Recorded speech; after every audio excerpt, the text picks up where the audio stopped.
The leaders will focus on our support to Ukraine. Allies have provided support to Ukraine for several years, and we have stepped up with more military support, financial support, humanitarian support to help Ukraine uphold its fundamental right for self-defense. NATO's core task is to protect and defend all allies. We have increased our military presence in the eastern part of the alliance. The NATO leaders will today address the need for a reset of our deterrence and defense in the longer term. And the first step is the establishment of 4 new battle groups in the eastern part of the alliance in Bulgaria, Romania, Hungary and Slovakia. We need to do more, and therefore we need to invest more, and there is a new sense of urgency, and I expect that the leaders will agree to accelerate the investments in defense to meet the pledge we have made to invest more in defense. And I welcome that several allies have already made announcements on investing more in defense. The meeting today will demonstrate the importance of North America and Europe standing together, facing this crisis. And we are the strongest alliance in the world, and as long as we stand together, we are also safe. Thank you. Good morning, Secretary General Vladimir with CNBC. I want to get a sense from you of NATO's understanding of President Putin's actual mental state at this point, because what we understand, of course, is that even his central bank governor is trying to leave her post, and he's seeing some defection, if you will, from his inner circle. What's your sense of his mental state at this point? President Putin has made a big mistake, and that is to launch a war, to wage war against an independent sovereign nation. He has underestimated the strength of the Ukrainian people, the bravery of the Ukrainian people and the armed forces, and therefore they are also meeting much more resistance than they expected. We need, in a way, to address the actions that we see Russia is doing in Ukraine, and that's also the reason why we have significantly stepped up the support to Ukraine and why we have increased the presence of NATO troops in the eastern part of the alliance and increased the readiness of our troops. We do so to be able to respond and address any threat, any challenge to our security, and what kind of decisions and what kind of decisions they may make in Moscow. I will not speculate further about that. But are you worried about a nuclear threat? From Ukrainian media, it's been talked about. Can you explain, if not, why not, or if yes, at what conditions? NATO allies provide significant military support to Ukraine. NATO allies have trained tens of thousands of Ukrainian soldiers who are now on the front line fighting against the invading Russian forces.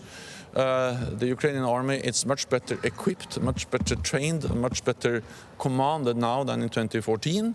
And the combination of training and support from NATO allied countries with the bravery and the courage of the Ukrainian armed forces is enabling the Ukrainians to really resist and actually fight back the invading Russian army. We provide Ukraine also with advanced air defense systems, with anti-tank weapons, with ammunition and fuel. So allies are providing many different types of support. But we have also made it clear that we will not send in NATO troops on the ground or NATO planes in the air. We do that because we have a responsibility to ensure that this conflict do not escalate beyond Ukraine. That will cause even more suffering, even more death, even more destruction.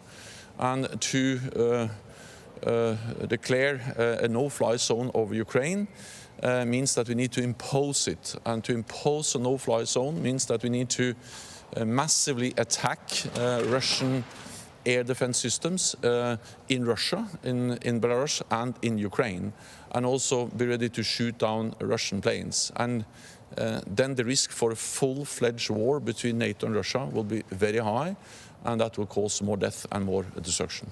You mentioned yesterday that if chemical weapons are used in Ukraine, it could have a direct impact in NATO countries. Could this be considered an attack on a NATO ally? I will not speculate beyond saying the following, that any use of chemical weapons would fundamentally change the nature of the conflict. It will be a blatant violation of international law, and it will have widespread and severe consequences. The seriousness of using chemical weapons, of course, becomes even more obvious, knowing that there is a risk always for contamination, that chemical agents are spread over bigger areas. So this will be a catastrophe for the people of Ukraine, but of course there is also a risk that we can see the spread of chemical agents also into NATO territory. I will not speculate beyond the fact that NATO is always ready to defend, to protect, and to react to any type of attack on a NATO-allied country. How concerned are you about China's role in this? And a second question, what does the new military posture of NATO mean in terms of national defense spending? On national defense spending, I see a new sense of urgency among allies, that they all understand that since we now need to do more, we face the most serious security crisis in a generation, so therefore we need to invest more in our security. And their allies understand that the only way to do that is also to allocate more money for national defense budgets. And I expect allies to agree to accelerate the implementation of the commitments we have made to invest more in defense. And I welcome the decision, for instance, by Germany to spend 2% of GDP on defense. This will really make a difference because Germany has such a big economy. So the increased investments by Germany makes a difference for the whole alliance. Yeah. Well, what we call on China to join the rest of the world in clearly condemning the Russian invasion of Ukraine, and not provide political support, and of course neither provide any kind of material support to the Russian invasion of Ukraine.